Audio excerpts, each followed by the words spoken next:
जी अस्सलाम वालेकुम दोस्तों की हाल चाल। उम्मीद करने सारे वीर भरा ठीक होंगे। तुहाडा अपना वीर मियाँ जबार जनाब एक नवे सैटअप ते आए हैं जनाब। वीर भरा वीर साढ़े कोई शौक नहीं है सेल परचेज का, सिर्फ नॉट फॉर सेल है, जस्ट ओनली सारे वीर भरावां नूं शौक कराने वास्ते जनाब इन्हां दे कोल तशरीफ लाए हैं। मेहरबानी उन्हां दी। उन्होंने सोशल मीडिया ते आउण दा कोई किसी किस्म का भी ना हुंदा ना, किसी बंदे नूं फेम वास्ते कोई चक्कर नहीं है। तुहानूं शौक भी कराने परिंदियां दा, उस तो बाद जनाब तुहानूं मज़ा भी आएगा परिंदियां दा शौक करके।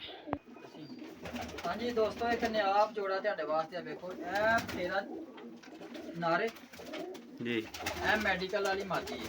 अच्छा बटेरी तुहानूं इहदे पर पुन्ने दा भी शौक कराने ते अक्ख दा भी शौक कराने। ਇਹਦਾ ਸ਼ੌਕ ਕਰੋ ਜਨਾਬ।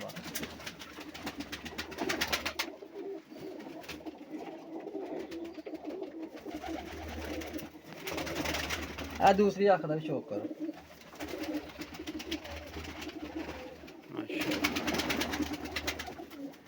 ਇਹ ਪਾਰਕਿੰਗ ਦਾ ਸ਼ੌਕ ਕਰੋ। अब वाइब्रेट चेक करो परिंदे दी।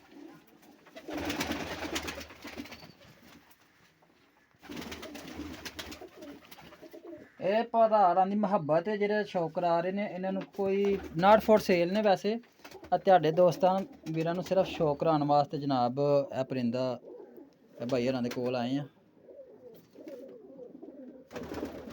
दोस्तों ਇਹ ਤੁਹਾਨੂੰ ਮੈਡੀਕਲ ਮਾਦੀ ਦਾ ਜਿਹੜੀ ਹੈ ਨਾ ਉਹਦਾ ਵੀ ਸ਼ੌਕ ਕਰਾਉਂਦੇ ਆ। ਸ਼ੌਕ ਕਰੋ ਅੱਖ ਦਾ।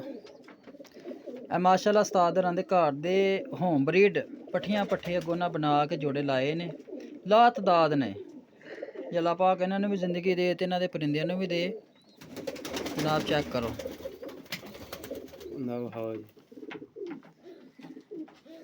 ऐ पार्क हुंदा, चेक करो जनाब।